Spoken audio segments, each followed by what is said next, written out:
नमस्कार, DD news के इस विशेष समाचार प्रसारण में आप सभी का स्वागत है। मैं हूं आंचल गुलाटी गुंबर, मेरे साथ है मेरी सहयोगी मनीषा। तो आइए सीधे रुख करते हैं सबसे पहले सुर्खियों का। प्रधानमंत्री नरेंद्र मोदी आज श्रीनगर में विकसित भारत विकसित जम्मू कश्मीर कार्यक्रम में लेंगे भाग। कृषि अर्थव्यवस्था को प्रोत्साहन देने के लिए लगभग 5,000 करोड़ रुपए के कार्यक्रम राष्ट्र को करेंगे समर्पित।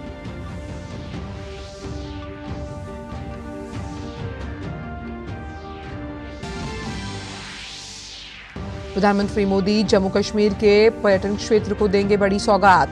1400 करोड़ रुपए से अधिक की 52 परियोजनाएं राष्ट्र को करेंगे समर्पित। लगभग 1000 नए सरकारी कर्मचारियों को सौंपेंगे नियुक्ति पत्र।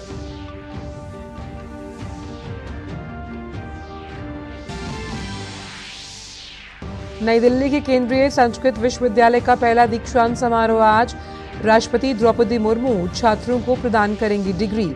स्नातक के 3000 से अधिक छात्र छात्राओं को किया जाएगा सम्मानित।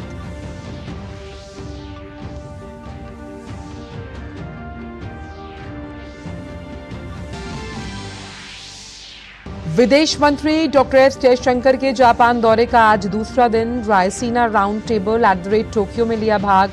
अपने जापानी समकक्ष के साथ 16वीं भारत जापान विदेश मंत्री रणनीतिक वार्ता में लेंगे भाग।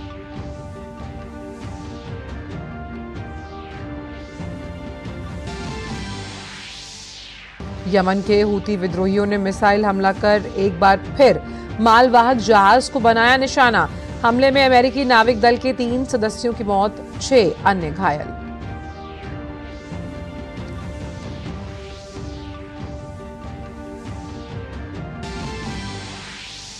और खेल की खबरों में भारत और इंग्लैंड के बीच टेस्ट सीरीज का 5वां और आखिरी मुकाबला आज से धर्मशाला में 3-1 की अजय बढ़त के साथ सीरीज पहले ही अपने नाम कर चुकी है टीम इंडिया। मैच के पहले 2 दिन बारिश की संभावना।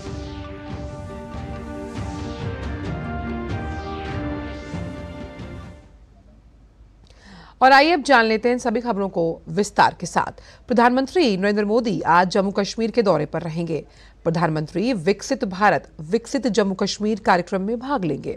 कार्यक्रम के दौरान प्रधानमंत्री जम्मू कश्मीर में कृषि अर्थव्यवस्था को प्रोत्साहन देने के लिए लगभग 5,000 करोड़ रुपए के कार्यक्रम समग्र कृषि विकास कार्यक्रम राष्ट्र को समर्पित करेंगे। प्रधानमंत्री 1400 करोड़ रुपए से अधिक राशि की स्वदेश दर्शन और प्रसाद योजनाओं के अंतर्गत विविध पहल राष्ट्र को समर्पित करेंगे, साथ ही लॉन्च भी। प्रधानमंत्री देखो अपना देश पीपल्स चॉइस पर्यटन गंतव्य पोल और चलो इंडिया वैश्विक प्रवासी अभियान की भी वो लॉन्च करने वाले हैं। साथ ही प्रधानमंत्री जम्मू कश्मीर के लगभग 1000 नए सरकारी कर्मचारियों के नियुक्ति आदेशों का भी वितरण करेंगे। प्रधानमंत्री विभिन्न सरकारी योजनाओं के लाभार्थियों के साथ बातचीत करेंगे। जम्मू कश्मीर की कृषि अर्थव्यवस्था को बढ़ावा देने के लिए प्रधानमंत्री समग्र कृषि विकास कार्यक्रम राष्ट्र को समर्पित करेंगे। साथ ही चलो इंडिया वैश्विक प्रवासी अभियान का शुभारंभ भी होना है।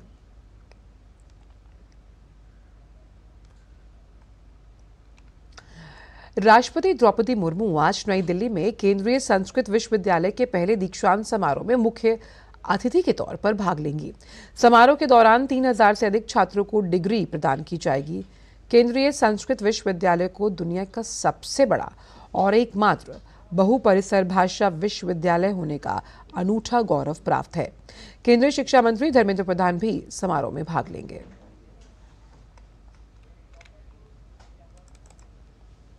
उपराष्ट्रपति जगदीप धनखड़ आज चंडीगढ़ का दौरा करेंगे। अपनी 1 दिवसीय यात्रा के दौरान उपराष्ट्रपति धनखड़ पंजाब यूनिवर्सिटी के 71वें वार्षिक दीक्षांत समारोह में मुख्य अतिथि होंगे।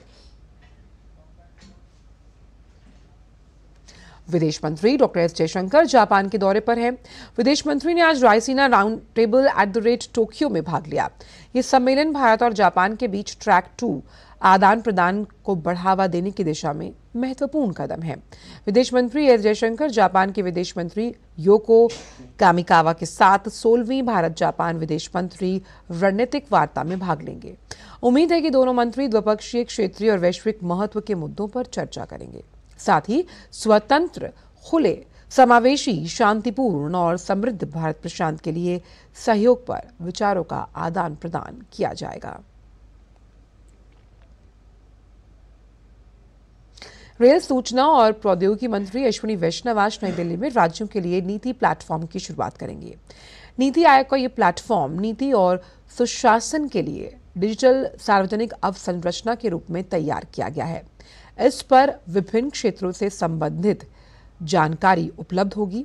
इस प्लेटफॉर्म की शुरुआत से पहले अश्विनी वैष्णव नीति आयोग में विकसित भारत रणनीति कक्ष का भी शुभारंभ करेंगे। विकसित भारत रणनीति कक्ष व्यक्तिगत रूप से निर्णय लेने के लिए प्रक्रिया को प्रभावी बनाने और उसके लिए समृद्ध जानकारी के साथ ज्ञान उपलब्ध करवाएगा।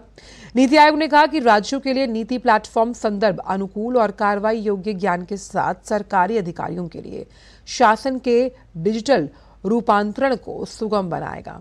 इससे उनकी निर्णय लेने की प्रक्रिया में सुधार होगा। रुक करते अंतर्राष्ट्रीय खबरों की तरफ। यमन के हूती विद्रोहियों ने मिसाइल हमला कर एक बार फिर मालवाहक जहाज को निशाना बनाया। दक्षिणी यमन के पास मालवाहक जहाज पर मिसाइल हमले में दल के 3 सदस्य मारे गए।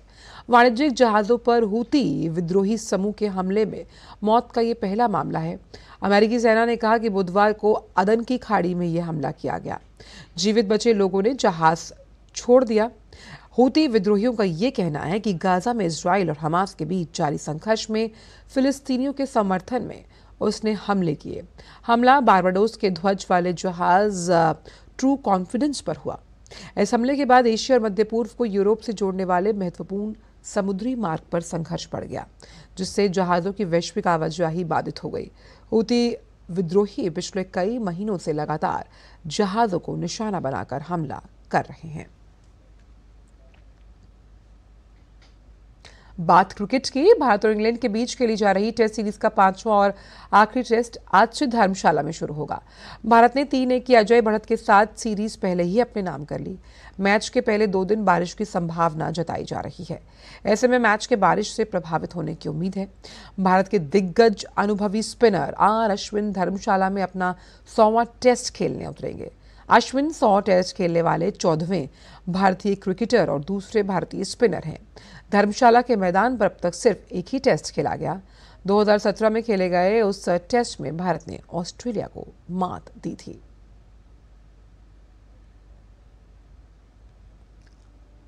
और अब बात फ्रेंच ओपन बैडमिंटन टूर्नामेंट की, जिसमें भारत के किदाम्बी श्रीकांत आज प्री क्वार्टर फाइनल मैच खेलेंगे। कल खेले गए पहले दौर के मैच में श्रीकांत ने चीनी ताइपे के चाओ तियानचेन को 21-15, 20-22, 21-8 से हराया। वहीं प्रतियोगिता के पुरुष एकल के प्री क्वार्टर फाइनल में युवा शटलर लक्ष्य सेन के सामने आज चीन के ली शीफेंग की चुनौती होगी।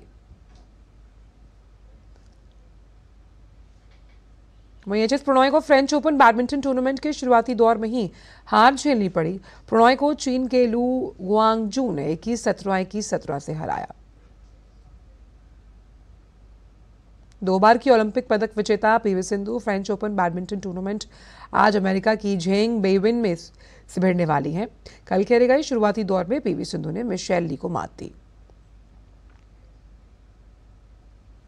वहीं फ्रेंच ओपन बैडमिंटन टूर्नामेंट में भारत के सात्विक साईराज, रैंकी रेड्डी और चिराग शेट्टी की जोड़ी ने अंतिम 16 में मलेशियाई जोड़ी से आज वो भिड़ने वाली है।